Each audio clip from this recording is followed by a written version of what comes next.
With infinite complacence, people went to and fro over the earth about their little affairs, serene in the assurance of their dominion over this small, spinning fragment of solar driftwood, which by chance or design man has inherited out of the dark mystery of time and space.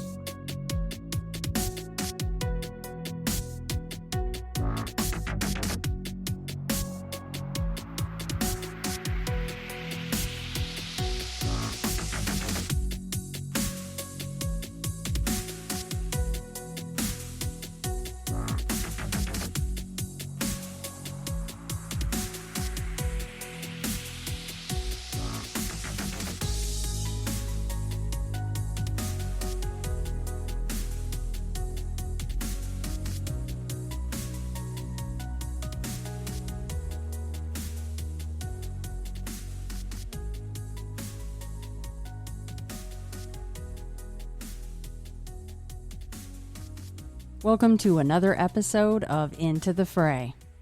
If you're new here, I hope you're enjoying it enough to head to your podcatcher of choice to rate and review the show.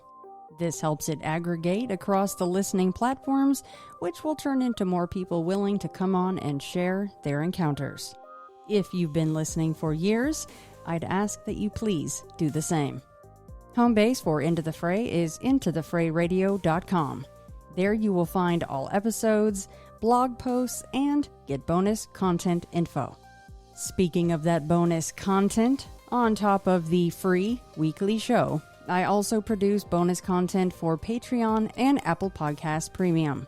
On either platform, you get all bonus audio episodes and early releases, each one ad-free, of course. Full disclosure though, Patreon has a bit more in the way of perks because of their interface. Over there, you will get video versions of patron-only chats, the private Discord channel, and merch at certain pledge levels. So head to patreon.com/intothefray or your Apple Podcatcher app to sign up for bonus content today. You can find me on the big three social media platforms, Facebook, Twitter, and Instagram. The Linktree link in each of my bios will take you to all the places you want to venture regarding ITF, including Small Town Monsters documentaries, various ways to listen to the show, Beyond the Fray books, contact info for me, and more. And lastly, and really honestly most importantly, if you'd like to share your encounter or encounters on Into the Fray, the best way to get in touch is by emailing me at shannon@intothefrayradio.com. And without further ado, let's get to the interview. So on this edition of Into the Fray, this is no surprise, the two guests that I have on for this episode. It is the 8th annual AllHallowe'en with Steve Stockton and Sysco Murdoch. 8th annual. What in the world? How did we get here, guys? 8 years. Where'd the time go? In some know. ways, it doesn't seem like it could possibly be 8 years. And then in other ways, it seems like we've been doing this for a couple of decades. It really Feels does. that way. It really does. We were just saying that before we started, how it all does run together, but in a wonderful way, because after all this time, we just love talking to each other. And it sounds like you guys are doing, of course, wonderful. Thank you so much for coming back on. And before we get to whatever wonderful encounters or stories that you guys feel like sharing on this edition, what have you guys been up to? Let everybody know. Oh, gosh. You go, Steve. Oh, boy. I don't even know where to start. Well, I moved to New England. I got married. I met the love of my life, the puzzle piece that's always been missing. She loves everything dark and spooky and paranormal like I do. And we're a perfect match. And I've never really got to explore much in New England. So I'm really excited to see what all's up here. And there's a lot. We're working on a book about New England and probably one about Connecticut by itself. There's so much stuff in Connecticut. I mean, hauntings, curses, cryptids, you name it. So I've had all that going for me. My YouTube channel, Among the Missing, which I only got that started back in, I think, March or April. It's almost to 100,000 subscribers already. So that's doing great.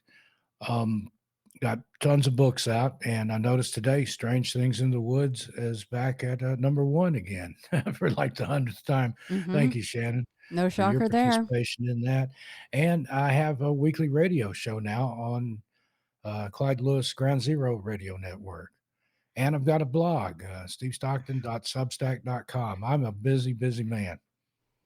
Got to be a vampire because you never sleep. And can I just say, Steve, that I think you being in New England, I think that really suits you. You know, considering your birthday is Halloween. Happy early birthday, by the way. Thank you. And Happy birthday. yeah, you being in that area with all of that totally fits. lore. Even as a child, I felt a draw toward New England.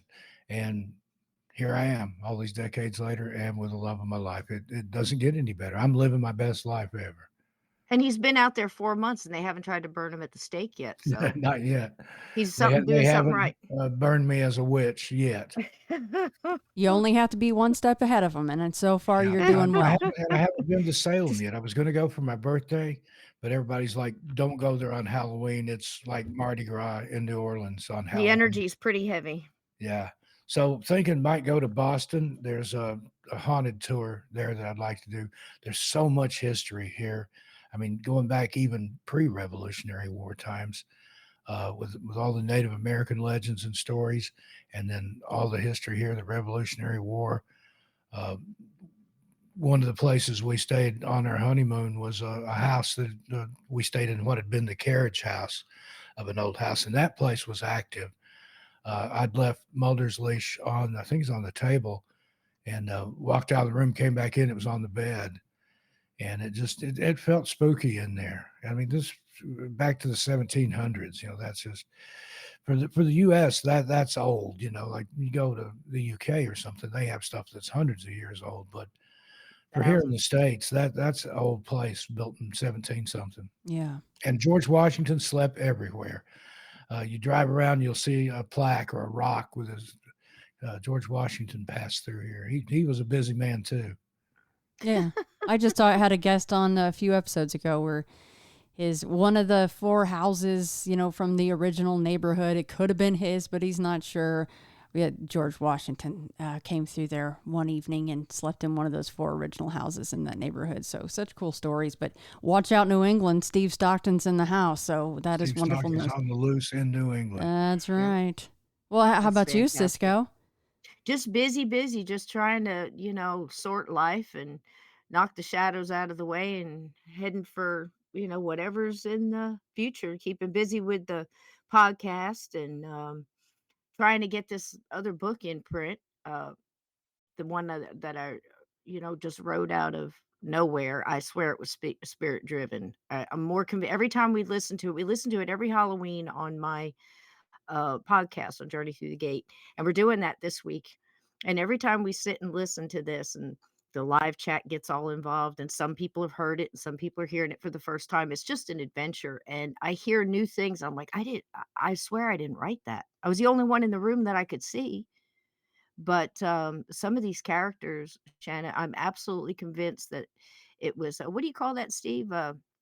It's almost like channeling writing, you know, like automatic writing. Yeah, some spirit wanted their story told. Some of these characters are just a trip, and it's very apropos for the times, you know, and everybody finding their way, and you know, everybody is special in their own way. They have special gifts, special talents, special, you know, dreams and things that they're meant to do. You know, finding their way along their journey in life, and this is a book, Cabin 22 is a book about a lot of different people, kind of like The Stand, all kind of coming together, but they don't know why they're there until the finale. And everybody is important. And I think it's a great story for these times. You know, that everybody needs to realize that, you know, no matter what other people tell you, you're important, you know. And that's how I look at ghosts. You know me. That's my jam, you know. Ghosts. Like, please don't misunderstand the ghost. Let me have a conversation with him. We'll sort this out and then we'll deal with it. You know, that's me. I want to brag on Sysco a little bit. She's already been a guest on my radio show twice, talking about the nature of ghosts and sharing some of her own stories. I have a good time over there. Everything out there, Sunday nights from 6 to 8 Pacific time, 9 to 11 on the East Coast. Well, what is the name of the show on the Clyde Lewis Radio Network, Steve? Everything out there. And literally, I picked a name that I thought would just, I'm interested in everything out there, anything spooky, weird, strange. I plan to cover it. I love Clyde Awesome. Lewis. I was on the show once a while back, and I was so nervous. And then the second I got on, it just melted away because Clyde is just amazing. I love that He man. is. I've been in the studio with him before in Oh, Portland. He is just an amazing, he amazing man. is. I've been on the show several times and real good friends with his producer, Ron Patton. And they just emailed me out of the blue. I'd had a nightmare about Las Vegas, believe it or not. And I woke up and there was an email saying, "Hey, Clyde and I were talking. Would you like to have a radio show on our network?" And that's how it started. That is a heck yeah answer right there. That was an easy Yeah, decision, right? I love Clyde, and he does really, really well in the Arbitron ratings and the other stuff there. He's, I think, number one in the overnight paranormal talk radio. The data that I saw had him above coast to coast. Hey. Yeah, the man is a powerhouse. Love him. And of course, I mean, much like your nice deep voice, Clyde is the same, very soothing voice. So you can't beat Yeah, it he's with got Clyde. that basso profundo, Yeah. and you take notice when Clyde talks. Yes, you do. All right, so yeah, podcast for Cisco again, guys. A journey through the gate, and then YouTube for Steve Stockton is Among the Missing, and then everything out there, the weekly radio show on the Clyde Lewis Radio Network. All right, guys. Well, who wanted to start with some interesting, creepy, cool, synchronistic, whatever stories, encounters? I'll Oh, defer to Cisco. Ladies oh my first, Cisco. goodness. Well, you know my thing with me, you're probably going to get ghosts. I can tell you right now that I've been doing a lot of digging into, met up with Ron Murphy and Sir Brian Bowden, we all know and love, introduced me to him. And I said, well, how about if we do take once a month, we'll do every single one of these books because he's got on vampires, on mermaids, on, werewolf, on, ghosts, on this. And he's got so many of those books, very much like Steve. And I said, let's just do it. And I said, some of these things I don't know anything about. So I'll be learning that night, you know. And some of these things I'm really digging because I'm starting to realize after, oh gosh, Steve, what is this now? 100 years between the two of us, minimum. Of us been out there It's searching. more than that because I started when I was like 4 or 5 years old, Yeah, just peering into looking. things, and Yeah, I'll be 60 on Halloween, so there you go. Probably getting close to 120 years between the both of us. yeah, exactly. So, again, we've got more questions than we have answers, but there's a few things that I'm finding along the way that I'm comfortable saying is a solid theory for me at this time.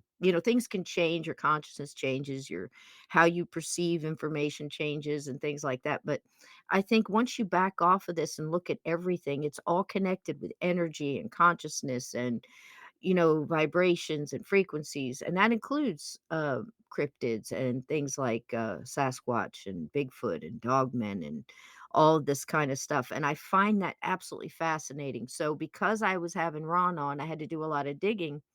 And Steve and I often talk about this about don't put everything in one little neat little box. If you're really interested in this subject, you'll realize that things are so much more I think they're more simplistic than we think, and they're so much more multi-layered and complicated at the same time. I know that sounds strange, but for I think one of the biggest problems over these decades, Steve and I looked on my show because we do the Monday Madness every Monday. Steve is on my show, and we'll dig into something like let's take a look at 1970 and a bunch of Bigfoot hunters, or whatever they wanted to call themselves, are sitting around a picnic table, and each one has, one has 15 years doing this, and one has 25, and another one has 22, and I'm listening to everything they're saying around this picnic table, and then I'm flashing forward to our time now, and there's nothing has changed, other than people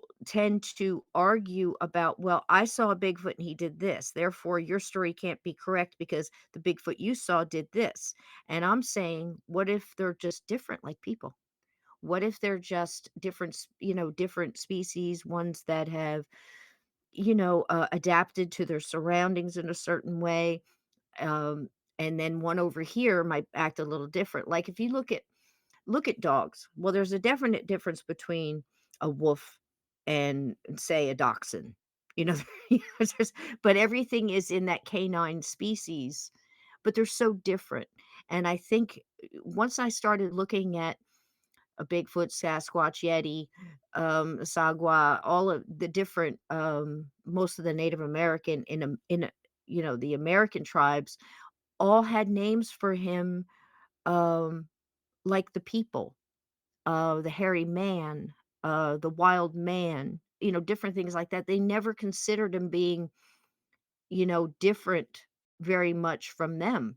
And there was like a respect there, a boundary. And just like you would if you go out into the woods and you see, raccoons get along with possums and birds, you know what I mean? Everything in nature is balanced and everything knows its place and its dangers and its strong suits. And I think that that's the way a lot of tribal around the globe treated Bigfoot. And then digging into it more, and you start bringing in things like interdimensional and portals. And I'm sitting at this, having this revelation of, my gosh, there's different kinds. And maybe some came through and decided to stay, and maybe some come and go, and all these different things, which is kind of the way I described it in Cabin 22. But then I start looking into dogmen because Ron's coming on. We're going to do dogmen. So I want to be prepared. And I'm digging and digging and digging. And I'm thinking, oh, much the same, much the same. These go back, dogmen and things like this go back, thousands of years. So again, same type of thing, different characteristics depending on where they are or what might have messed with them to enhance them, such as maybe a super soldier or something along those lines, because we can't keep humans can't keep their hands off of anything, and always messing around, so that's quite a possibility. But then I clicked in and started doing these studies of how telepathic they are and how telepathic Sasquatch is, and then ghosts and aliens and, visit spirits that, to me, a ghost is something that's earthbound until it crosses, and then I call it basically a spirit because there's a change that goes on there. And they come back and they're telepathic. So it makes me wonder all these questions of how much have we shut down of our own abilities over time with help and with, you know, uh that brainwashing kind of thing, like, you're not supposed to be able to do that. I think we're supposed to be, a lot more, free with our abilities and our different senses and abilities for telepathy and, out of body experiences and stuff like that, and, it's very interesting. It's so interesting, but when you start digging deep into each one of these little segments and you find out that everything is connected in that way, well, how else are they connected? So that's kind of what I've been doing. Cisco, do you ever feel like you've been out in the woods, and because you are very Yes. sensitive, do you ever feel like you've been out in the woods and you've quote unquote spoken with a Bigfoot? I didn't speak with one, but I definitely shared some thoughts with one. you know, um, was when I met that one. I only saw face to face a Bigfoot one time, and it wasn't a very big one. I would imagine that this was probably a younger version because he had that young feeling and he was extremely frightened and scared. Very much like the same feeling you would get off from a deer that was running away from a predator, but a little slower. So it wasn't as anxiety ridden. It was more of a depression, a melancholia. I'm lost. I don't know where I am. But it was on the end of after it had been lost a while. It was almost ready to kind of give up. And I felt it before I saw him. It was in a cornfield in Alabama, kind of running parallel with the Alabama Tennessee line right there. And my son was in the car. He was about 10, 11, maybe. The passenger seat, of course.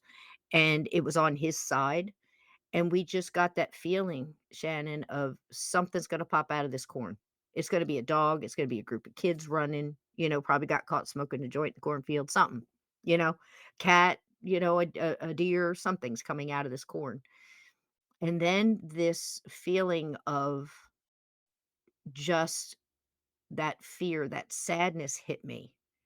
And I was slowing down the car and being very cautious, and as I slowed the car down, I saw this darkness and a break in the corn right there on the edge of the road, and it was almost in slow motion as we went by, and I came face to face. Well, this he was right there. That's how tall he was. He didn't have to duck down to look in the window, so that's about how tall you're talking.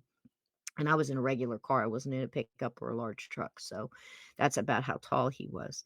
And you could see him, his skin was like, almost like an elephant's skin, very much, similar in color, very, very dark gray to black. Not a lot of hair on his stomach, that was kinda prickly from what I could see. I saw him kinda, I would say belly button up, but I don't remember seeing a belly button, but about that, height for him. And he had this big bottom lip that it was just in this, like, perpetual pout, and that was very gray. We definitely locked eyes. He had dark eyes, so dark brown, black, something along those lines. Nothing scary. Everything coming off of him was sad. But I remember as I'm looking at him and slowly passing and I'm taking in all these feelings of, I'm lost, I don't know where I'm going, this kind of feeling. I see my son's head between me and this Bigfoot thing, and I'm thinking, "Where's its mother?" And then my mom mode kicked in, and I hit the gas, and we peeled out of there because now I gotta save mine. If I had been by myself, Shannon, I guarantee I would have pulled over. I would have been trying to, like, "It's okay, your mom's here somewhere," just, I don't know, maybe banged on a tree with a log or something or made him a sandwich, I don't know. But he was so sad, and I never saw him again, but, I gotta tell you, we definitely exchanged some thoughts telepathically, that feeling. It was so brief, but, memory lasts a lifetime, you know? What did your son feel about that encounter? Did that frighten him? He very s Just to be dead honest with you, as soon as we pulled away, he just slowly turned and looked at me, said, "You saw that, didn't you?" And I said, "I sure as hell did, baby." And he just looked forward, he goes, "Wow." And I'm like, "Yeah, I know. We gotta get out of here." Because you don't know where the mom is, of course, or the parent or whatever, I feel so bad leaving that poor little thing in the cornfield, but, I had mine to protect, and I'm sure she would have felt the same. That would have been something, me and a Bigfoot mom out there battling in the streets in Alabama, rural Alabama cornfield. That would have been a story. But, yeah, my heart always goes out to any, thing like that, any lost animal, and it was no different, Shannon, it was no different, except the feelings were so clear, and I don't know if that's because I'm an animal empath or just there's so many levels of being an empath. It gets very complicated when you start looking into it, like a lot of this stuff.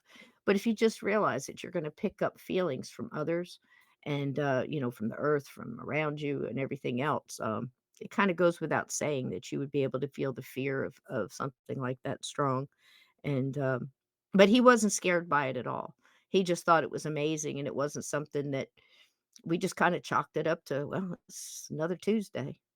It's just you know, W well we've seen some stuff.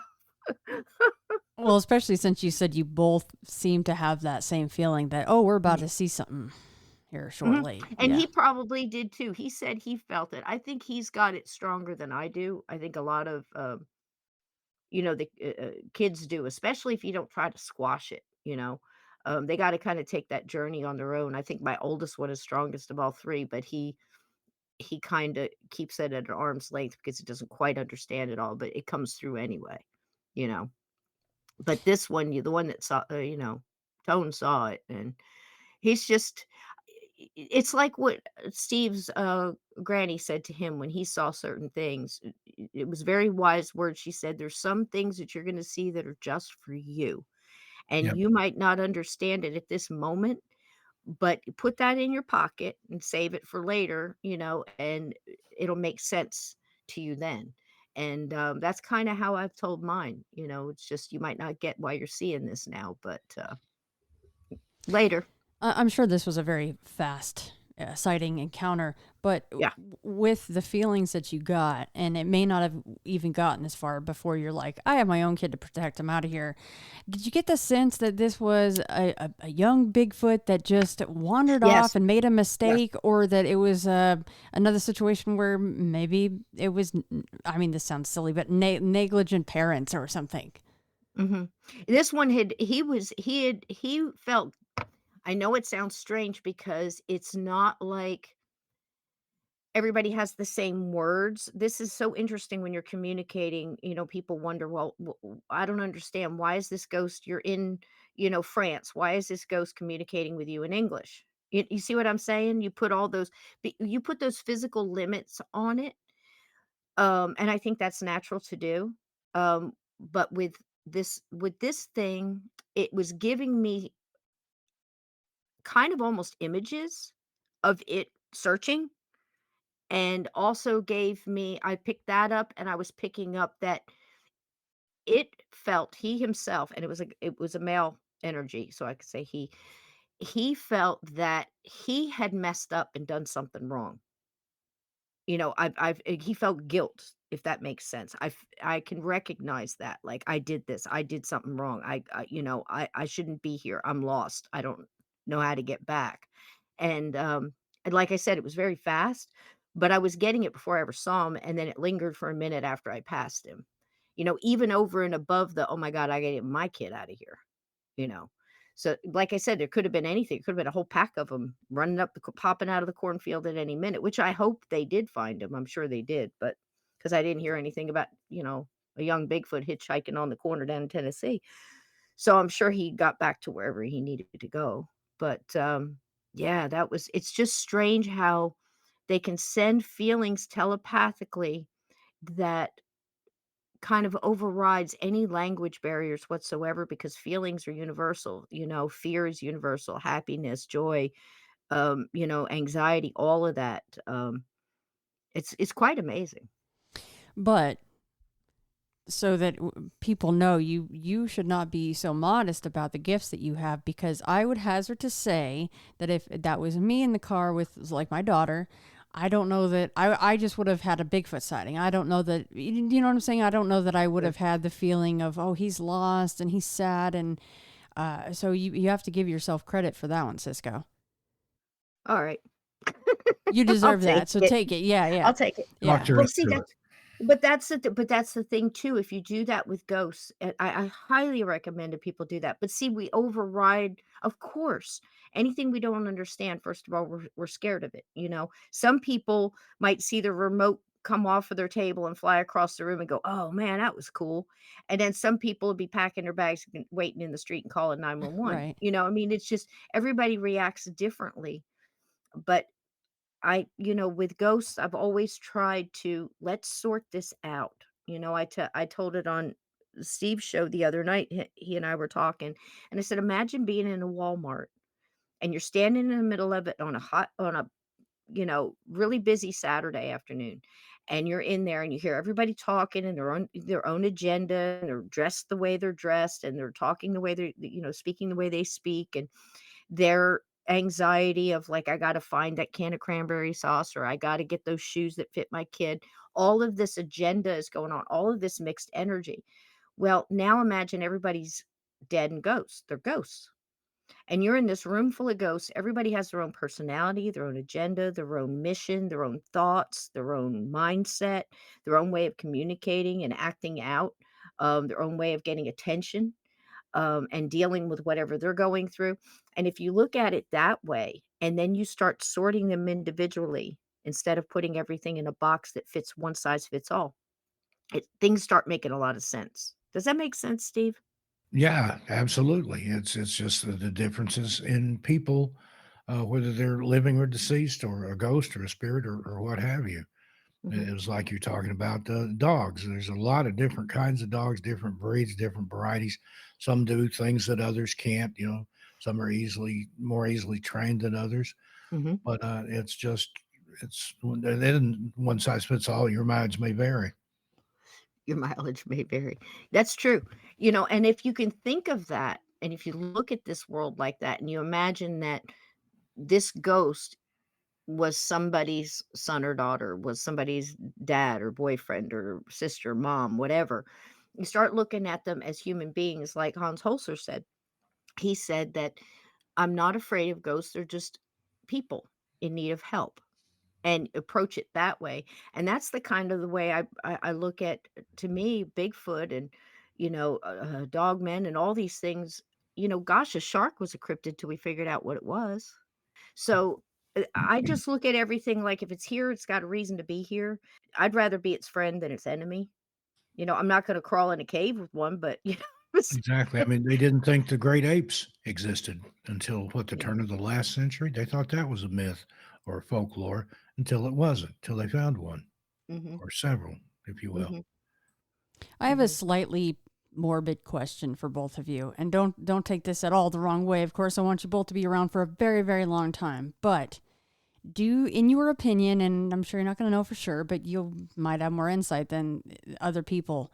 If someone gifted or sensitive, however you want to term that, passes, do you think that that person has more of an opportunity, if they want to communicate with those they've left behind?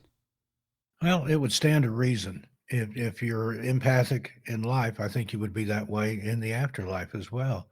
You would feel, you would be able to express that emotion, and maybe that's why some people come back. I mean, there are people that are empathic or that have a sixth sense, if you will, that people maybe not even their own family know about it. It's not something you often discuss or that drag out at the dinner table every night and talk about things you see and you hear. A lot of that stuff, the way I was taught anyway, you keep that to yourself because it's for you, for a purpose, and it's not something to brag about or shout about. It's there for you to observe and learn from. Yeah. I do, I think you can go both ways on that question, Shannon, and here's why. I'm thinking about it, and, I have to say that from a lot of people much wiser than I will ever be, have told me throughout time that once you know the answers to these, once you know that it's almost like, and I do believe we judge ourselves. We have enlightened beings that are over there that kind of guide us through stuff. This is what I've been able to gather from the other side, what the dead are trying dying to tell us. When you know and then choose against it, it weighs heavier on you because you knew. It wasn't out of ignorance. So there's that. As far as being able to cross over and then be able to communicate better with those that are still living, I would say that if somebody with abilities that is a medium or a sensitive or any of that, they're going to be so elated to finally start getting these answers that they're probably going to be really busy over there. So I wouldn't expect it like right away, Yeah, I but can I see would, that side too. yeah, because you're home, you're just like, Again, the wow, knowledge may vary, one size yeah, doesn't fit all. Mm-hmm. right. But I would guarantee they're going to come back and try to give little signs. Now it's not up to just the spirit, the person that's crossed over and coming back visiting however they so choose to do so. Whether it's like turning a picture around or constantly dropping pennies on your pillow or inside a locked car or whatever it may be. The thing is if you're receiving end, it's like having a telephone.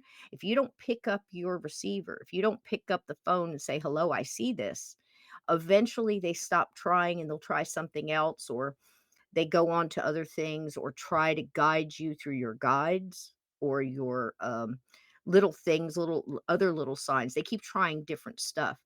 I've heard that multiple times because, again, it's up to both people. If one person constantly refuses, "Oh, that's silly," "That song just came on, that's a coincidence."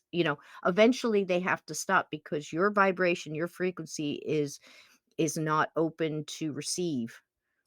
You see, once Yeah. you open up and receive and you start saying, "Hey, I saw that. That's Right. fantastic. I remember this And they'll song. This come is back and do great." something else to drag you a Right, little far pull you a little farther right, in, and, like you, I don't even believe in coincidence. I think there's right. synchronicities, especially in Yep. cases like this. I agree, I agree. But see, that's the big thing. It's just like whether you're talking about angel numbers, like I see 111 all the time, all the time. Okay, well, are you seeing it more because now you're not just looking for it because you can only, twice a day, depending on how many clocks you have. So are you seeing it more? Are you recognizing it more? and then validating it, because now they know, okay, they're paying attention to that. So we're going to send them the numbers because they're paying attention to the numbers, or they're paying attention to the cardinal kind of out of season that keeps landing on your car or your windowsill or whatever it may be. But I'll tell you what'll stop it quick is if it makes you sad. If it makes you sad and it lowers your vibration and your frequency, they'll quit doing it. They'll quit doing it. If you're happy about it, that's why they're doing it, because what they're trying to show you is that it doesn't end here, that energy continues, love never dies, it's eternal, and love is the strongest energy. So they're trying to connect into that love. Well, if you put up sadness, that's a big block, you know. And I've got a once Steve gets here and tells a couple, I've got something that happened to me just a few months ago that is a really good explanation for that. It's not a ghost story, but it kind of is. But if you want to hear it, I'll be happy to tell you. Absolutely. Okay. So I went to Gettysburg as per usual, and I wound up going to Hoover House, and the wonderful people there, Jim Wyrick from Keystone State Paranormal. He's very into, in his later years now, he has decided he's going to take all the rest of time he's got to try to connect loved ones together, you know, with and try to fix as much as he can here for people and end grief if he can. And I think it's a wonderful thing. So, I never ask him anymore what he needs from me. I just know I'm going, and that's all I know. Well, I'm sitting at the table, and I don't even I'm introduced to these individuals. It's a older woman and older man that are sitting at the table with me and Jim. We're sitting in front of a little round, nothing special, antique table that Jim and his spirit guides are connected to. So all of that, it kind of cuts through all the thick stuff in the beginning. You don't have to talk about it or explain. You just sit at the table and like, we're here to do something, but I have no idea what I'm there to do. Jim introduces me to this couple, and they had driven all the way from Florida to Pennsylvania to do this. I had no idea. None. You know, no pressure whatsoever. And I started to slowly realize as Jim is calling in his spirit guides and we're, you know, throwing protection down in the room and just nothing but love and light and, you know, let's do this. And, who are we trying to connect with? You know, I don't even ask that. I just let the guides bring them in. So we're at that point now where we've all got our hands on the table, and I'm starting to pick up vibes. And like I said, Jim's not saying anything. He just keeps looking up at me and smiling with this like kind of knowing Cheshire cat smile, you know. And I'm like, okay, you old dog, what do you got me into? Well, in about 5 minutes, I found out I was head first, knee deep into a family conundrum. And what seems to have happened, because I felt the grief from the woman. It was deep and it was dark and it was sad and it was just so convoluted, all these feelings. Where her husband was more, he felt all those things, but I could kind of tell you that he's the one that keeps her as lifted up as he could possibly do. But it's been hard to continue to do. He's kind of on the outside of this, trying to keep his wife okay and dealing with a lot of family quarreling and stuff. So as it peels back, I'm starting to realize through the questions and the people that are coming through that her father had passed. Her father had passed and spent his entire lifetime building what he considered his business empire, you know, his farm, his this, his that, and wanted to make sure that all of his 5 children were taken care of and his grandchildren. Just a wonderful life this man led, just a good guy. And what happened when he passed is somebody did some fudging with the paperwork and did some other underhanded, really convoluted things and wound up getting it all, and nobody got anything. So this had been an ongoing battle for about 10 years of trying to courtrooms and this and that. And you can imagine what a toll like that takes on a family. So this is where I'm sitting in the middle of this mess. And she wants to talk to her dad and see what she's basically trying to get answers from him. And what I'm sitting here doing is, you know, I care more about the dead than, you know, the living in a situation like this. Not that I don't care about the living, but in this situation, I need to know what the spirit is dealing with. So I pretty much got it put together, and I'm hearing little stories from the man about, you know, he used to work with her dad, you know, they used to work on cars together. That was their joy. And every time the man talks, the spirit, which is basically to me almost hovering above the table now. I can see him. I can see him. He's tanned. He looks like he's got almost like that Florida Hawaiian kind of shirt going on. He's got and again, I didn't even know where they were from at this point. And he's got the shorts and a really good tan, but he's got his back to us. And I'm like, okay, there's something more going on here. And I'm trying to sort from her, and Jim's asking most of the questions. And every once in a while, I just throw a question in there to try to sort what's happening. But I'm getting more from feeling. And I'm like, okay, here's the deal. I'm going to be blunt and I'm going to be honest. This man has been trying to give you guys communication, but he is blocked by the grief, the anger, the jealousy, the fighting, the bickering. Every time his name is mentioned in a sentence, there's some sorrow behind it. And I said, we've got to talk about some happy memories here and try to give him some energy so he can communicate. And Jim just looks at me and just smiles. He knows what I'm doing. And I turned to the man because he had the happy memories. And he says, well, he says, I have one. He goes, every day at lunchtime, I walk outside to take my dog out into the backyard at his garage. And I walk past this big picture of us working on a hot rod together. And I tap the picture and I say, I hope you're listening, and he says his name. And he goes outside and he sits on the bench and he watches his dog go around, and he says, I sit there and I kind of talk to him and I say, remember that time we worked on that Mustang? Boy, that was fun. And I drove it around the track and almost took that tire. Yeah, that was fun. He laughs. And he says, and sometimes he says, maybe one out of every three times I go out there, a little red cardinal come and land on the bush in front of me, and we just kind of sit there, and I almost wind up talking to the cardinal. He says, "That's not him, is it?" And I said, "No, honey, it's not him, but I guarantee you he sent it." And when I said that, the man kind of turned around and looked at me. For the first time, I saw his face and he smiled. And I said, "Yeah, it's him. He sent it. That's for sure." I said, "Do you know why? Because you're saying happy memories and you're laughing and you're talking to him like he's right there, because he is. He can hear you when you connect into his energy." And I turned to the lady and I said, "Ma'am, can you come up with a happy memory about your dad?" And you could see her struggling because she's been under so much burden with all this mess going on. And she started to say something and she quit, and then the tears are rolling down her face. And I said, "Tell me about the ice cream." And she just looked at me and smiled. She goes, "He used to come and get me, and we used to go out and get ice cream." I said, "Well, what was his favorite kind?" She goes, And the guy laughed and said, "All kinds. He just loved ice cream."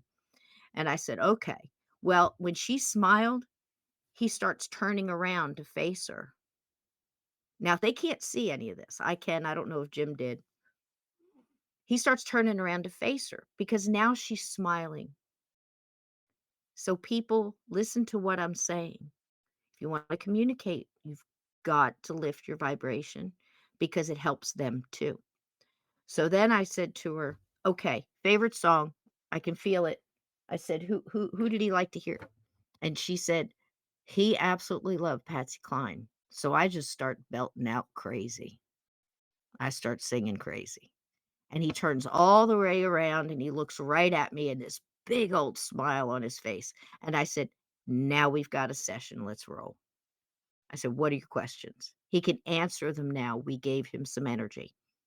So through the whole thing, we kind of sorted it out. And I told him, "You've got to continue on.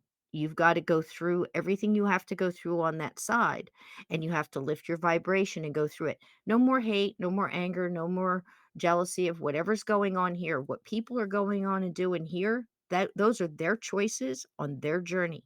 You did everything as an honorable dad and head of your family, and even though it didn't turn out the way you wanted it to, it's turning out the way that they need to go through this. They need to work through this.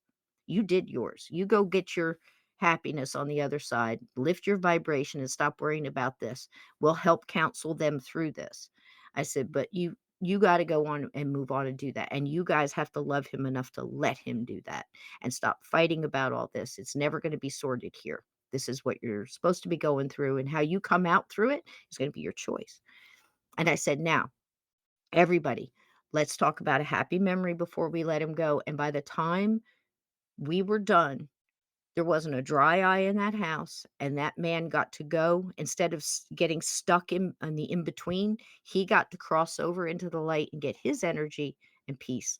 And they left with a little extra peace and understanding too. I said, "You're allowed to feel sad, but would you please make me a promise that you'll try? And once you go into a sad thought, you'll end it with a happy one, even if it's about ice cream." And he obviously gave you, the passed on father obviously gave you that little blip of, hey, bring up some ice cream so that you could help the Yes. session along. Yep. You're It had to amazing. be. You know that, right? No, no, it's not me. I'm just listening. It's his guides and my guides. I'm just a vessel willing to help. Okay, then But you're that's an my amazing thing. vessel. Okay. I'm a vessel. Yeah. I'm a vessel. But he was in fact stuck behind simply because of this horrible court battle, the horrible negativity. He could not go on to where he should have been able to go on to in peace. The grief. The grief. Yeah. And again, I don't want to tell anybody not to grieve, but here's the thing. If you wanted to leave, if your main mission in life, and you think about this, was to leave everybody well off and taken care of, yet once you pass, you because of somebody's dastardly deeds, you everything was in turmoil. Well, that would he wasn't stuck, but he was trying to go but kept getting pulled back, and he was very frustrated trying to fix something he didn't have the energy or knowledge to fix Right. from where he was, so I kind of made a bargain with him a little bit. I said I promised him that if he went with the spirit guides and he finished going through everything else, that he would have abilities to maybe, as long as he did it out of love and as long as he did it out of just being a cheeky monkey. You don't do anything bad because that'll bring you back down again. But I said, what's it going to hurt if this guy's taking a shower and you write on the foggy mirror, "Give it back." And he turned around and he looked at me and a big old smile coming from across his face. I said, "No, go get your energy and then maybe think about doing something like that because you can break somebody to do the right thing. If you catch my drift, like just keep haunting the I dude." would hope that he actually found enough energy to do something like that for that Yep. specific not nice human. Let's just try to Mhm. use nice words here, but yeah. Yeah, just keep doing little subtle things like that to push them into doing the right thing, At this point, I don't even know what the right thing would be, but at least to confess, and Right. say they're sorry to break that, but each one of those individuals can break it too by, I told Steve, it's like you're wearing this big overcoat and this overcoat's covered in pockets inside and out. And throughout your life, you just keep picking up rocks and filling up your pockets. Well, those rocks represent all these lower vibrational feelings, grief, hatred, anger, jealousy, the heavy ones. Take those rocks out of your pocket. You got to get them all out, get your rocks out of your pocket, and then your spirit will be a lot lighter and you'll be able to go into the higher vibrations. If that's how you're leaving, you asked before about people passing with abilities. Well, they should know that they should be, vibrating on a higher vibration. And that doesn't mean a better one or smarter one or anything like that. All it just means is there's happy songs that make you want to dance. And then there's songs that make you want to, beat your head into the table. It's a different vibration. If You've that makes been any sense. absolutely. Actually, the second you said vibration, it sounded like there was something vibrating. That was very strange. It's really weird. I know that you've been to the Hoover House several times, and forgive me, I don't recall if it's a young girl or a young lady. There was a very sad spirit there at some point. What is Mm-mm. going on with her? Okay, she's crossed. She has She okay. crossed. Yeah, she was, uh, uh, she likes to say lady of the night.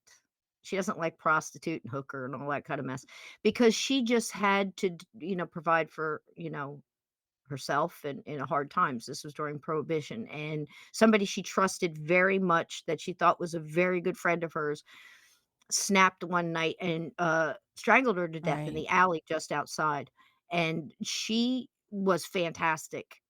She kept coming through very frustrated, people were misunderstanding her name, she was kept saying Allie, so they called her Allie, and she was trying to say, "I got killed in the alley," misunderstandings, by well-intentioned people, but we sorted it out, and she was actually there, Shannon, she crossed and came back because she found out, the way she was kinda explaining it to me, I understood what she meant, that if she came back and helped and forgave this person and sorted that out, that she could go at a higher level, if that makes any sense, a higher vibration, because Mm-hmm. she was emptying her pockets, basically, and she didn't wanna leave him behind even though, he had done that to her. That's pretty amazing stuff. Wow. So just by that act alone, she was given, I guess, gained a lot of, let's just like, energy and ability. And she's still working on getting him to cross, but he's thinking about it. But now she can go back and forth and not be kind of stuck there.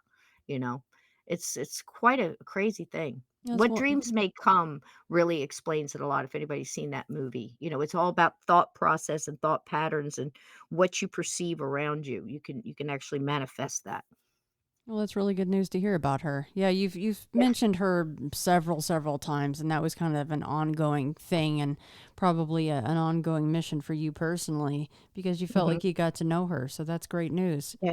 Well, she choked me. Once somebody chokes you kinda feel like you're Memorable. connected in some way.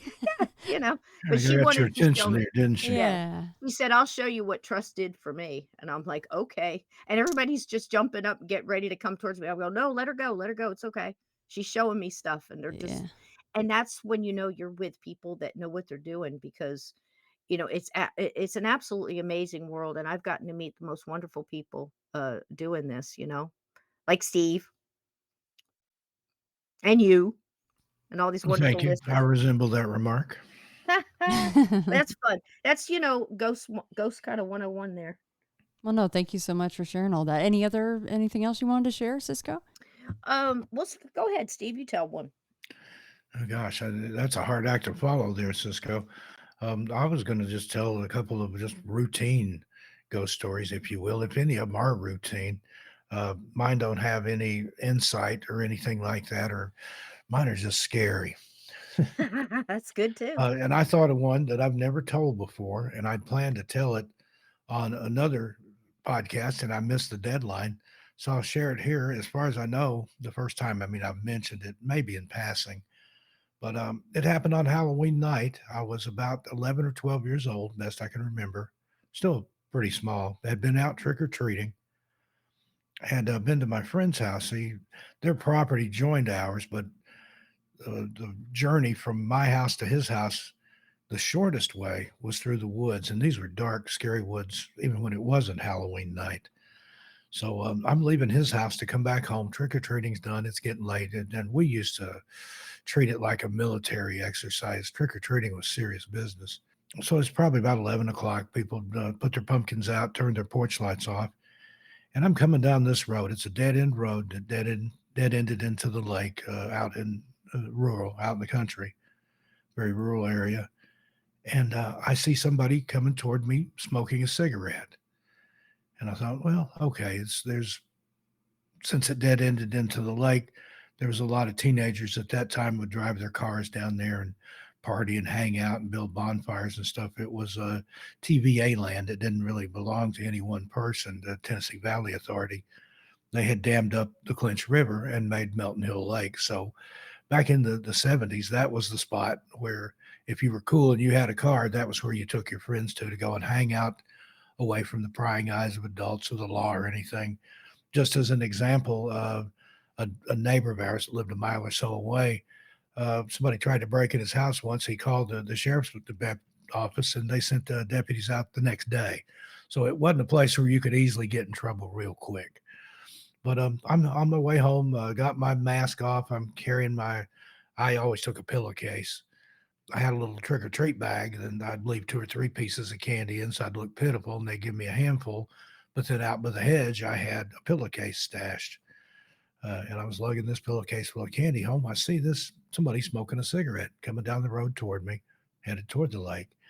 As I get closer, I can still see the fire on the end of the cigarette, see them puffing on it, see it light up. I can see the smoke, but there's nobody. It's just a floating cigarette. And it scared the life out of me. And I immediately questioned my choice of going home the road because it wasn't as scary as the woods. It passed right by me and continued on down toward the lake. Just a cigarette, no person, a puffing magic cigarette, if you will, a haunted cigarette. I thought about that for a lot of years. There were a lot of people that unfortunately drowned down there in the lake. Alcohol consumption was a big factor, and probably other things. But several people had drowned down there off of what they called the point, there where people hung out. And I think that was somebody just out on Halloween that was returning to where they had passed away from. And somehow they managed to acquire and light and smoke a cigarette without being seen. It was scary, but I didn't run. I just kind of stood there. I was too scared to run. But after it, and I got off on the other side of the road. They were on the high side of the curve. I was on the low side. I kind of stepped off and just watched it go by. And then after it passed, then I found my feet. The paralysis broke, and I didn't waste any time getting back home. I bet you didn't. And I bet you didn't maybe take that same route the next year to go home. No, I braved it and went through the woods with a big flashlight. Yeah, biggest one, all the lumens you could find, I'll bet. Yeah, exactly. No, And that whole road, that whole area, that was where I grew up. There was a lot of things that happened there. My first full body apparition that I saw when I was between 5 and 6 years old was probably only about half a mile from that location. So that whole area was off. And I think spirits tend to congregate in an area like that. If there's something there that they can get energy from, I don't know, it might have been The water. electric towers, the water. They supposedly can't cross the water, but there was something about that whole area that just felt off. Even if you were with other people and you were down there by the lake, you would hear things in the woods. You would hear things in the water when there wasn't anything out there. question. Do you think if you would have reached out that you could have actually, was it a real cigarette? It looked real. I mean, I could see the cigarette. I could see that it was lit. The flame or the fire on the end of it would glow brighter when it was obviously taking a draw. Now, I didn't see a puff of exhaled smoke, but I could see the smoke curling off the cigarette when it was close enough by the light of the moon. But as far as trying to take it away from them, I wasn't that brave, not at the time. I might have a different approach now, but I couldn't literally believe what I was seeing, yet there it was right in front of me. Yeah, I wonder if it was somehow a physical cigarette and you could have actually felt the cigarette. Yeah, almost like an apport or something, that it was there, but whoever was on the other end of it wasn't. And like I said, the smoke, I never saw it exhale, whatever it was, but I could tell that it was dragging on the cigarette because of the way the ember would light up. I don't know that I've ever heard anything quite like that. If it was a practical joke, it was the best practical joke ever, and I don't know how you would have accomplished that short of some kind of Hollywood special effects. And this would have been around 74, 75. So It's not the first cigarette story I've heard, though. There's been lots of, in different haunted situations, a house, whatever, where lit cigarettes have come right out of the ceiling, just appeared. Like it came right through the ceiling, on the floor, floated around, and I've also lit. seen that. I've been way, way, way out in the woods. I'd followed a power cut one time. Again, there's those power lines, and was out in the absolute middle of nowhere. I was with a couple of friends. We were just out there walking after dark. We'd probably hiked 4 or 5 miles. There's a power cut. It's where those towers are, and there's no houses or anything immediately nearby. They delivering power to those areas. But we saw somebody sitting way up in the woods smoking a cigarette. Again, we couldn't see the person. We could just see the cigarette. And we got out of there that time. Different area, but it was still in East Tennessee. That's one thing that gets me every time, apporting. I don't understand it. It absolutely fascinates me. I mean, how in the world with these cases where you have whole eggs coming through the ceiling and landing on the floor and then breaking, but not breaking as they come through the ceiling. Or we were talking, Steve, the night we interviewed Keith Linder about was it Bothell Hell House, where that's house right there had more apporting than I've ever heard any place. Yeah, it happens. The only thing I've ever experienced like that I know of. Now I've found feathers. I've had coins right drop on the sidewalk right in front of me. But I had a tea bag show up under my computer keyboard one time, and I'd just been talking to a friend in South Africa about brands of tea, and they specifically mentioned a brand of British tea that I'd heard of, but I'd never tried. And after I got off that call, I noticed something sticking out from under the edge of my keyboard. I picked it up. It was a sealed bag of whatever brand of tea. I mean, Bigelow or Twinings or something like that. Again, a brand I'd heard of, but I'd never ever purchased. And here was a bag of it under my keyboard. And I told this person about it, and they're like, "Did you drink it?" I'm like, "Hell no, I don't know." It might have taken me back where it came from. Yeah, where's the rule book on that one? I need to know. I'm not Yeah. going to cook these eggs up. You know what I mean? They fell out of my ceiling, but don't want to waste food. But Yeah, then, yeah, the Apport expiration date. What's that like? yeah, What about and the then where Hoover did it come House, from? Cisco? You have Apports there? They might. I think they do. I know there's been a lot of things there with Steve, one of the guys who owns it, Steve and Pam Berry, wonderful couple. Of course, very into the paranormal in their own right, and they do the haunted dolls and stuff, and Steve had an experience with this one doll. I guess it was the first doll he got. I don't want to tell the story wrong, but it was something like that. And then they got more people giving them dolls and Victorian dolls and things like this to set up in this one room there. They've got the house fixed so nice. And he stopped messing around with this one doll. Well, he started to have problems with sleep and his heart and things like that. And a medium came to visit one time to stay at this bed and breakfast or dead and breakfast, if you want to call it that. And she told him, she goes, "Well, it's all about the doll. Who's this?" And said the name. And he said, "Well, that's a doll we have." And he said, "Well, it's coming from him. He's mad and jealous that you're paying attention to everything else and not him anymore. And he needs you to pay attention to him." So he took him, put him right by a chair by the front door, somewhere close by, would pass all the time. And he got it a little necklace and put it around its neck. And he says hello and goodbye to it every day when he leaves, and he hasn't had any problems since. So go figure. But app porting, I'm not 100% sure. I know that they've gotten lots of pictures of shadow people, and used to be a makeshift speakeasy back in the day, which is when this happened to Allison. Yeah, she doesn't want to be called Allie, which she's very strong about that. But there's quite a few things there. But since everybody is also there, the cool thing about the Hoover House is now spirit guides. Everybody's got them, folks. Trust me. You call them what you want to call them. You can call them angels, spirit guides, loved ones, whatever. Yes, all the above. So they work with the dead's spirit guides, and the dead know that their people are going to show up in a couple weeks. So they show up early. So they're all hanging out waiting for their people to come, and the people that are coming might only think that they're going to stay there and have a nice weekend, and they're going to go here or there, and that's why they're going. They're not going there to talk to, grandma who's going to give them a message, but grandma's there for that. So they get hit with that a lot. Like, "Hey, there's somebody here who wants to talk to you." It's just like, I don't know how you feel about that. Are you open to this? So they always set it up that way. It's just a very cool place where, like I said, they've kind of moved through all the minutia of the thing, and they just get right down to it. So a lot of spirits can come there and get past, like that little 8-year-old girl. I mean, it wasn't that she lived in that house. She was from that area, but she had been wandering for, I don't know, 160 years. This poor kid. And she was drawn there because of the light from all of the people who have abilities and other spirits and things that hang around there. She's like, "Oh, there's a light on over there. Let me go check that out." So that dispels everything that everybody ever says about, "Well, it's a new house. I don't understand why it would be haunted." We gotta just move through that, because ghosts are everywhere all the time. You know, you're just gonna hear from them when they connect into your light, your energy, your aura, whatever your energy, and you might be going through something that ghost recognizes, which is why sometimes people get haunted, not the house, not the place, because they're trying to relate to you. They recognize something in you that's familiar to them.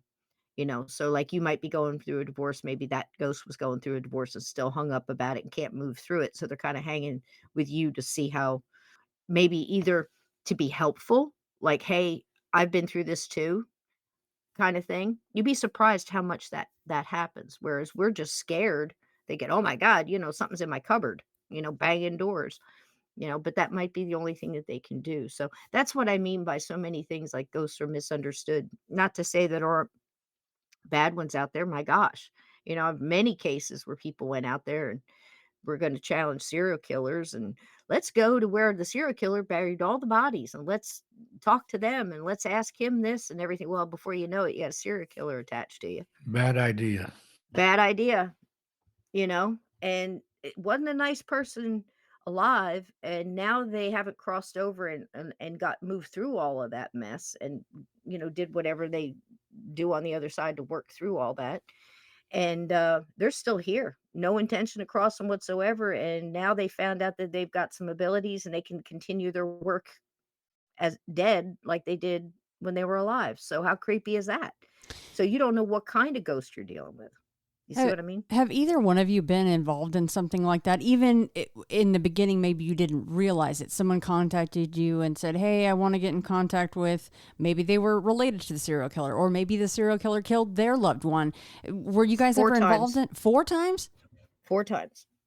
4 times that I got calls because, and the most severe case was a woman and her partner, and they did exactly what I just said. They were going to where it was said that the serial killer had buried a lot of the bodies, whatever, and was trying to get EVPs and all this kind of stuff. Well, she brought the EVPs home and she's going through all the evidence at home. She put no protection down, whatever people want to poo-poo at that. You got to put something down to protect you. Call your spirit guides, whatever your faith is. I mean, do something to put light around you because electronics are just as powerful as you being there. So she's doing this and it got in, attached to her, picked the one that was the weakest and started working on that one and just basically trying to kill her. And by the time the group that actually was on site to help and everybody's trying to sort it from afar at the same time, he's going to kill her. She was on her couch with an IV. She was oxygen machine. She was bad off. They had sent her home. They didn't know they couldn't figure out what was wrong with her. Well, he's sucking the life out of her.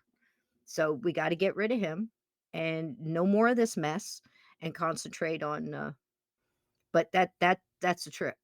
And there's been several like that And for I'm me. not How about asking you, Steve? for his name, just real quick. I'm not asking for his name, but would this have been someone like kind of famous serial killer? Yep. Or really? Yep. Yep. Yikes. Yep, a few of them. And, a lot of these, I mean, I know Steve knows this too because he had personal experience with it. But when they're sitting in there in their cells and they're writing, their energy is going out through that. A little bit of your energy goes into everything you touch. So writing is a very personal thing, especially when it's pen to paper.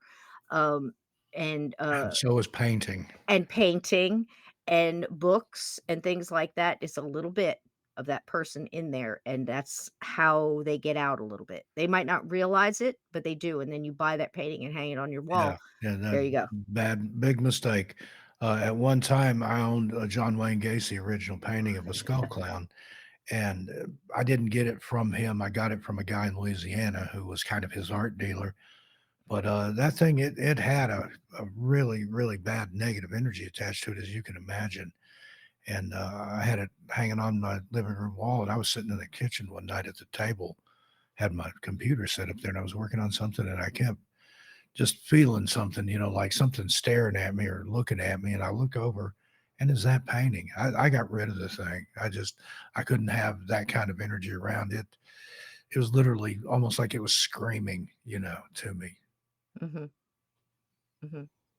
And see, that's it. I don't ever want to tell anybody don't do this or don't do that, but we get into the argument about the Ouija board or this or that. Sometimes you find out the hard way. Yeah, I don't Yeah. want any more art from serial killers. Yep. And people say, well, I do it all the time. Nothing's ever happened to me. Really? How do you know? I'm not saying don't do it. I'm saying Indeed. understand Think what you're back of doing. all the things that have happened to you, all the misfortunate things you've had. Maybe it was because you did that and you let something out that wasn't supposed to be out and didn't put it Yep. back. And remember what I said. He went through there and he picked the weakest person in the household to start on because that pain, that misery, all the trips to the doctors, all in the hospital, all the different things, he's getting energy off of that. He's causing that angst, that pain, that anger, that worry, that fear, and he's loving it. Just loving it. And that's just exactly what I'm talking about. Listen, You can pull out all the Ouija boards you want, but if you got a Ouija board and there's several teenagers around the Ouija board, just imagine 4 kids at 13, 14, 15 years old.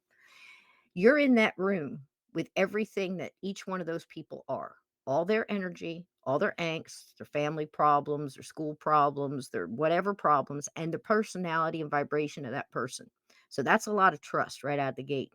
Then you take a board and you open it up and you call out to anything that might be in the area if they like to come in and talk, and please use my energy and my hands, my physical body to make your spiritual, non-physical feelings and words known using my physical. That's a hard no. I'll pass on that one. And I'm going to tell you, there's not a lot of high vibrational beings wandering around the neighborhood waiting for a bunch of teenagers to break out a board so they can communicate. So you're going to get a lot of low vibrational, earthbound spirits that are just wandering around. Okay, sure, I'll talk to you. Now, I don't believe half the people are standing in front of me. So first of all, how are you gonna believe he's coming through? You've gotta have some knowledge around there to kinda sort that, to feel through their knowledgeable filters. What am I feeling coming through? Are my spirit guides filtering this for me? Did you ask them to? Because 'Cause they're not gonna do anything you don't ask them to do. You have free will. It's your choice. If you wanna run into the tree, they're gonna let you run into a tree because that's might be what you're supposed to do, but they're not gonna stop it. You see what I mean? They're just gonna help you through it if When you ask. when is the last time either one of you placed your hands on a planchette? Oh 2 years gosh. ago. It'd be back in the 80s for me. Yeah, about 2 years ago. But I was with some very knowledgeable person. We had exactly, what we knew we were gonna do, and that whole thing was surrounded by everybody's spirit guides filtering out everything that might wanna get in and just letting in what we were talking to. So, I mean, there's a difference. But again, Steve had a situation. I think you were in an apartment or duplex, something where the lady next door was doing a lot, and it came over and started affecting things into your place. But it's going to reach out and Yeah, hit it the spreads. That yeah. energy, it's like a cloud. If you can imagine a dark cloud indoors like that in an apartment building or housing like that, yeah, it can spread. It can go through walls. It Hmm. doesn't. Physical constraints are of no use to it. It can go Hmm. wherever it wants to go if it's allowed in. If you don't Indeed. sage or smudge or tune your vibrations, anything can come through and try to Hmm. attach itself to you. And go right past you and hit somebody else. And again, time is not the same for things that have crossed over or in other dimensions or things that are here, and stuck Absolutely. in They've this got realm. It's literally all different. the time in the world Time to is on sit their and mess side. with you and figure out how they're gonna mess with you and how they're gonna scare you because then they feed on that fear. Have you I've ever known heard of people that used a talking board, a spirit oracle, whatever. So let's do something and see if we can get scared. Well, they got what they wished for. Be careful what you wish for. yeah, and again, it might not hit for years, or it might have got the neighbor first and bounced around in that house for a little bit and destroyed some lives there or done some things there, depending on what it is. Yeah, Again, I knew a lady that it's was that vexed box. much later in life. She was a senior citizen, and when she got to poking around into it and found out it was some stuff that she had attached itself to her when she was a teenager and Yep. messing around with stuff like that just for Mhm. fun. And she was in her 60s, and all these things started manifesting, all this weird stuff going on in her house, apparitions, figures, dark objects, shadow people, and she was finally able to trace it back to some events that happened when she was like 13, 14 years old. So it Wow. Mhm. it can have a delayed reaction. And that's also how you get bloodline curses too. They're some of the hardest ones to get off because it goes through your bloodline. Now, how unfair is that? You're born, you got no idea. And granny or great granny or somebody or great grandpa or something did something, and now you're you're on the same train and you have no idea how you got there and you're dealing with it now. And that's more common than you think. Those Yeah, bloodline curses. that is a completely unfair situation because you're not You out bet. there poking around with Ouija boards or doing seances Hmm. and not protecting yourself. That's like you said, you're just Hmm. born into that. That is extremely unfair. It That's how is. powerful some of these entities are or Yeah. can Hmm. be if allowed. Mhm, mhm. I've been on sessions with that. One of the craziest things I've ever been involved in, and that's saying something, was a lady called me up and she was more voodoo. She was actually a direct descendant of Marie Laveau. She was she lived on a haunted plantation, the whole shabeel.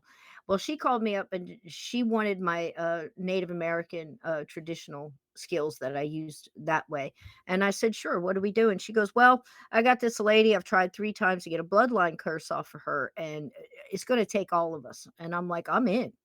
I totally believe that. Take everybody's skills, everybody's beliefs and faiths, and bring it all together. It's basically the same thing. Yeah, It's all bring your whole core. toolbox with you because Yeah. you never Yeah. know what tool you're gonna need, and if you Yep. bring a wrench and you need a saw, what are you gonna do? Bring the whole toolbox. Whole darn toolbox, man. And anybody that takes tools out and throws it in the lake and says, I don't need this hammer, well, guess what's going to happen? You're going to be involved in something. You're going to need that Within hammer. a week, you'll need what you Yeah. just threw away. Right. So she had somebody there. She had 2 people there that were Wicca, and she had myself when I was pretty much Native American, Red Road, and voodoo, a Buddhist, and something else. I can't remember what the other lady was. Where their base was, and everybody was just doing their thing, and my job was to keep the circle. Basically, we're forming a circle. This person is writhing in the middle of this circle outside. I can see all these slave ghosts in the wood line standing around us, and I kept going, hey, that there's, yeah, that's okay, we'll deal with them later, we got to take care of this. And I'm like, okay. And so she says, just keep everything out and don't disturb me. And she's putting out the cornmeal and the honey and the whiskey, because in voodoo you offer those things to the spirit. And I watched her fill it up, and nobody entered that circle, Shannon. When we were done, that stuff was almost gone, and nobody entered that circle but her and the person we were working on. And we broke that spirit line curse that night. And I'll tell you what, when it was all done, we were sweating, our hair was hanging in our eyes. We had been in a battle, but we won. That reminds And me that of girl the is cover of your good to book go. with all the shadows there behind you.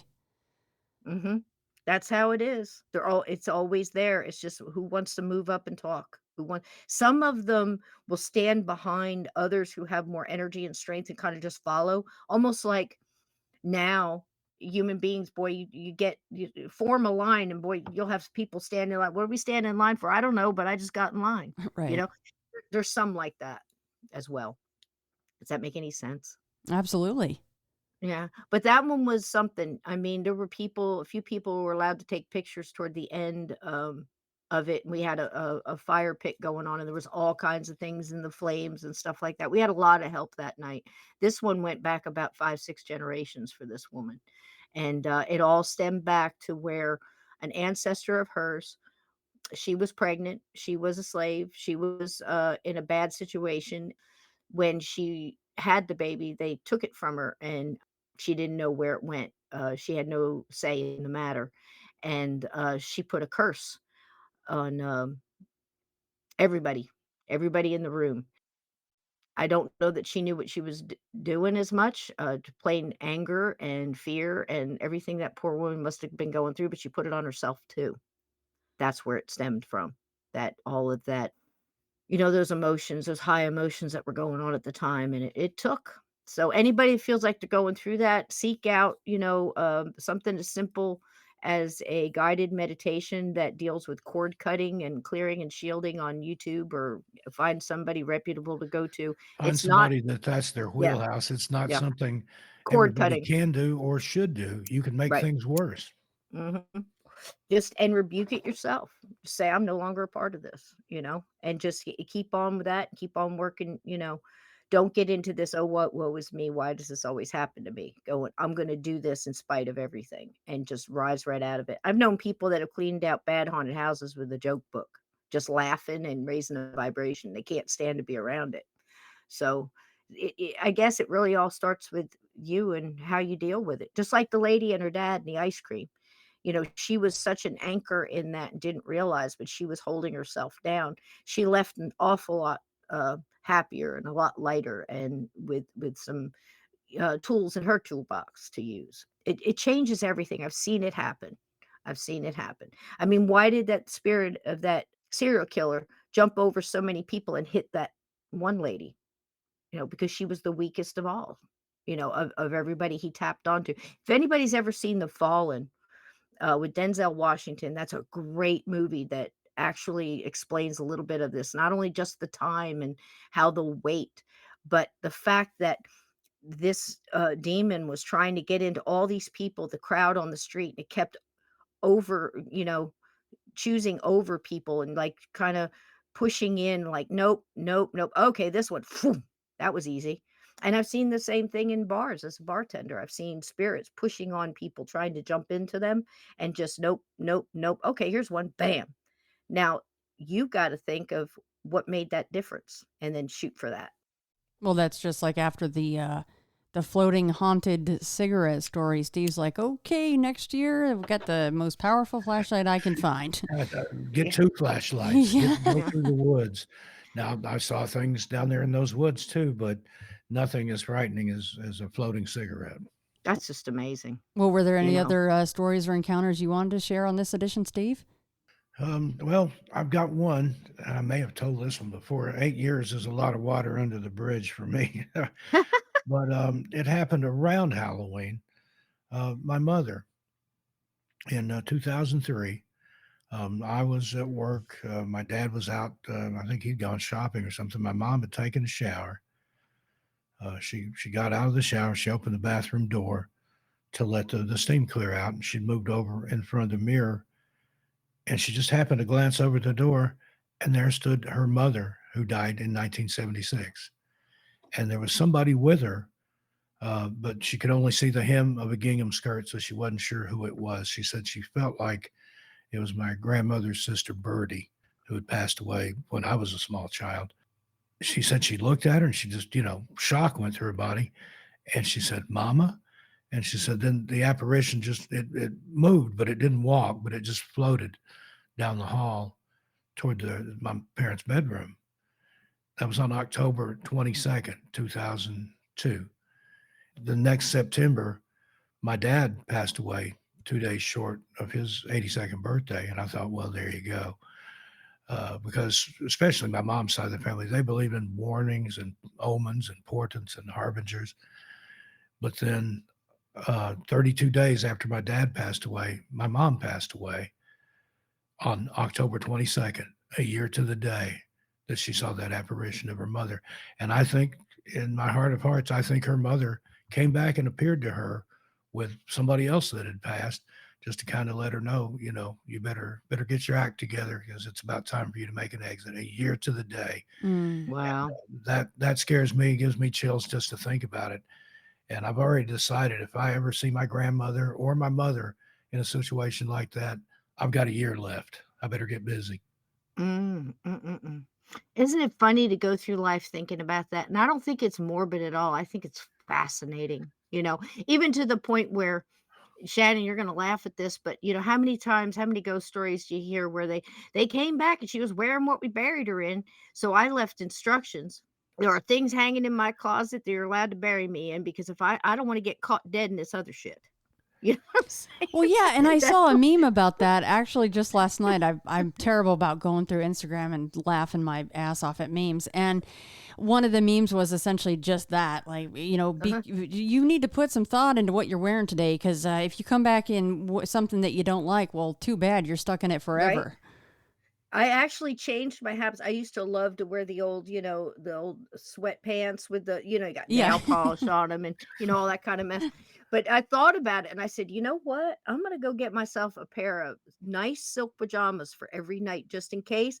And I said, if I go in this is fine. I don't mind coming back in this. And I'm thinking, gosh, should I be wearing thick socks or should I be wearing them fluffies just in case my feet get cold? I hate my feet cold. You start thinking about And stuff make sure like you that. have clean underwear. That's Right. right. Oh, God, Yeah. definitely. I want one of those lovely dresses with the long sleeves. So when I raise my hand to point at whoever I'm haunting, it has that nice vampire look, you know, and I'm like, I'm actually planning this stuff, It was so funny. But it's also trying to, how not to be a ghost 101. Right. Who wants to be stuck? I can't tell you how No. many times I've had to But say if to, I am, I've got a list of people I'm going to haunt very actively. yeah, I yeah. love that. Oh, yeah. At least you're I honest still, about that, I still tell my sons, I said, I will come back here and I will. I will come mess you up. You better do, And I think in a lot of ways that kept me going because since I lost my mom when I was 11, No matter how many times I tried to talk myself out of it, like, she doesn't see this. She doesn't see this, you know. I think it kept me straight in a lot of ways because I always kind of knew she could, you know. And then when she came back and told me she could, I was like, "Phew, glad I didn't do that," you know. I've wondered about that Yeah, too. it makes you think about life differently, but gosh, you know, what did we say? 50 years, 60 years? I was probably 3, the first ghost that I can solidly remember seeing. And I think I've been trying to help him ever since, just like, you know, this guy with the ice cream and Patsy Cline. I mean, I get it.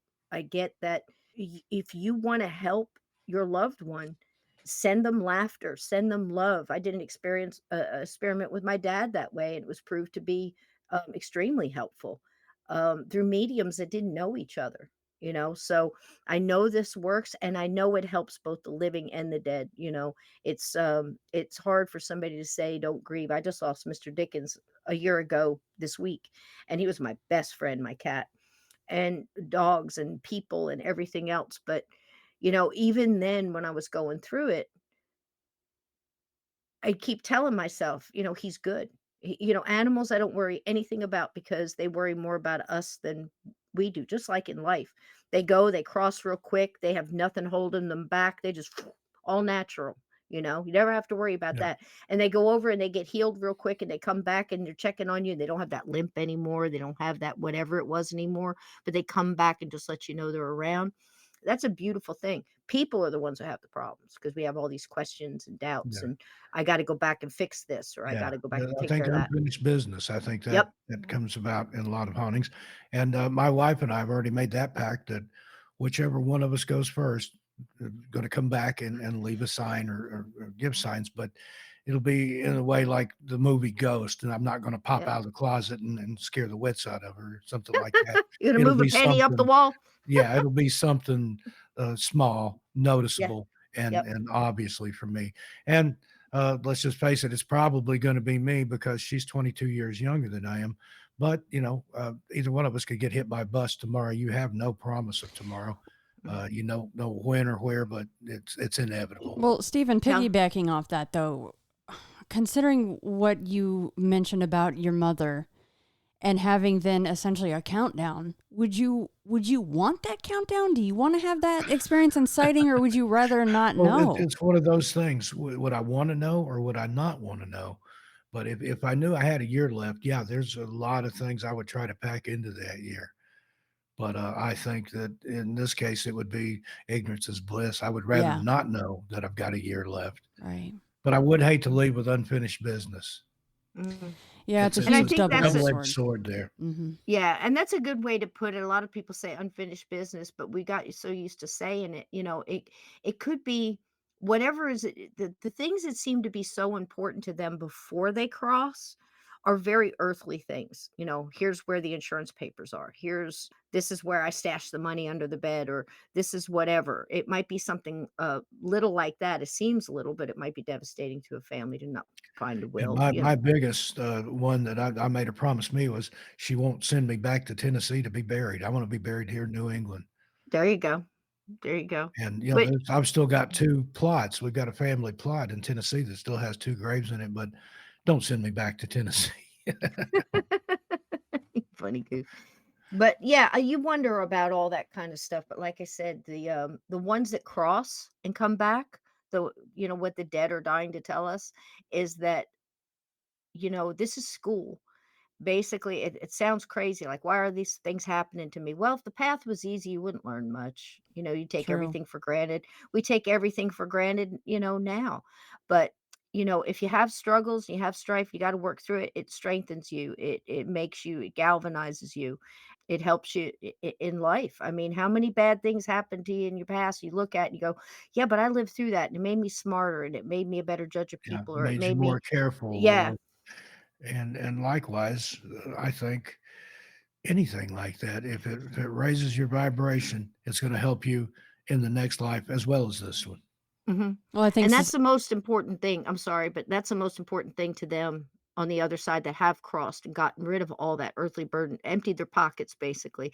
They just come back to go, I love you. I'm still here. I saw that wedding. I saw that grandchild. I saw that birthday. I heard when you were talking to me, putting the stuff on the Christmas tree and remembered that ornament. They see those things because you connect into their love energy when you're doing that. And if we can do more of that, it helps them and us. And it makes it a little bit not easier, but a little smoother ride to get through that whole "I miss you so much." When you realize that they're right there and they're seeing the things that you're doing that are important, and, those moments in life. Once you kinda get that, it does make things a little bit easier, and you do think about the things you do. You know that what you're gonna do has a consequence to it. It's like dropping a pebble in a still lake. It causes ripples, and you don't even get to see where those other ripples wind up and what they caused. So, once you learn that, it's kinda groovy because you're just living life in a different way, and, even the bad things, like something as simple as losing $10. I lost $10. Man, I needed that $10. What a pain in the butt, you know? I needed that $10. Why me? And then you stop and think, well, the person that found it might have needed it. And you were part of that little miracle that Maybe happened. they needed it worse than you did. And that's kind of the way life I've is. found money and I've lost money. I think in the end, it all kind of evens out. Yep. Somehow, some way, and we're all connected, and that includes the big feats and all the stuff out there too. If the interdimensional parallel, all of that. It's an amazing, it's an amazing world. It can be extremely scary, but at the same time, it can be absolutely amazing.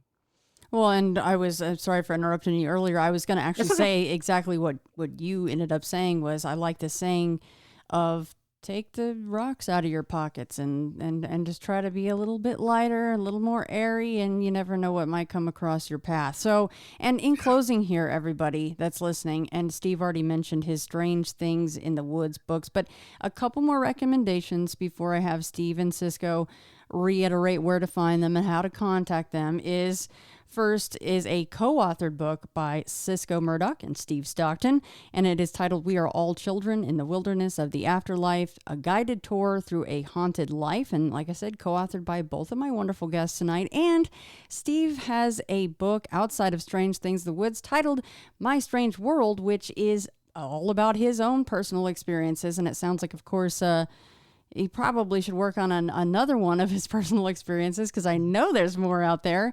And Steve also, because of the fact that Among the Missing is such a popular missing people is such a popular topic, and Among the Missing is such a popular channel. Talk also a little bit about your national park books really quickly before you guys give out your socials. Yeah, there's three in the series now. Volume 2 and 3 are being updated with new material. But National Park Mysteries and Disappearances, Volume 1, The Great Smoky Mountains, that's my favorite volume because it's where I grew up. The Smokies were my playground. And I included not only of some of the disappearances in the Smokies, but also ghost stories, legends, Native American tales. And I've tried to do that with the other national parks. Volume 2 is about some specific areas in California. And Volume 3 is about the Pacific Northwest. And I'm at work on a volume 4. It's going to be, guess where? New England. Hey, hey. And My Strange World, that is autobiographical. And I've got at least enough stuff to fill another book. I know you There you So do. go. that's in the works too. And I'm writing a book about my grandmother. Oh, how nice. Wonderful. That is fantastic. Well, yeah, guys, give out anything that you want, socials, contact info, all that good stuff. Well, mine is just Journey Through the Gate on YouTube. Join us this week. We are about third chapter of Cabin 22. We're having a blast with that. So that's running every night at 8 p.m. Eastern this week. Tonight we're doing chapter 4 with the wonderful Lynn Monet. And we got co-hosts popping in, and we're going to finish it all up with a couple hours of Ron Murphy and Dogmen and Werewolves on Sunday. That'll be fun. So it's every Sunday and Monday on regular weeks, 8 p.m. Eastern, live on YouTube. Come join our chat. It's a wonderful live chat.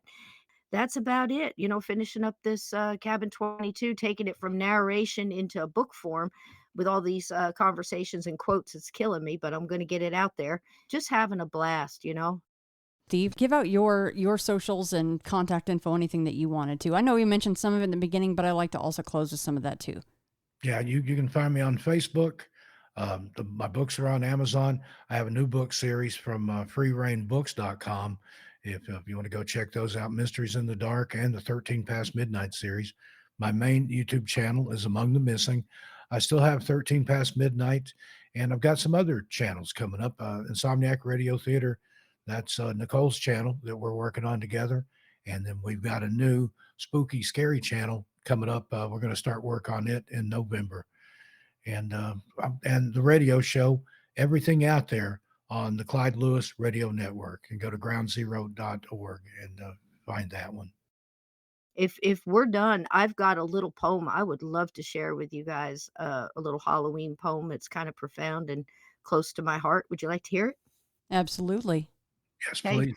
Just 5 short stanzas here, but I'm so big. If you know me, I am so big on trying to give everybody the vantage point of the ghost. If it's the last thing I do, I'm going to leave this earth with a better understanding of the dead that walk among us. I live in a house with no windows. A black curtain hangs on my door. The voices of conscience torment me. I live in a room with no floor. There's dirt in the corner I cannot see. There's water that runs down the wall. There's mice in the attic above me and rats playing games in the hall. I live in a house with no windows and sleep in a room with no heat. The darkness of life that surrounds me keeps out the sounds of the street.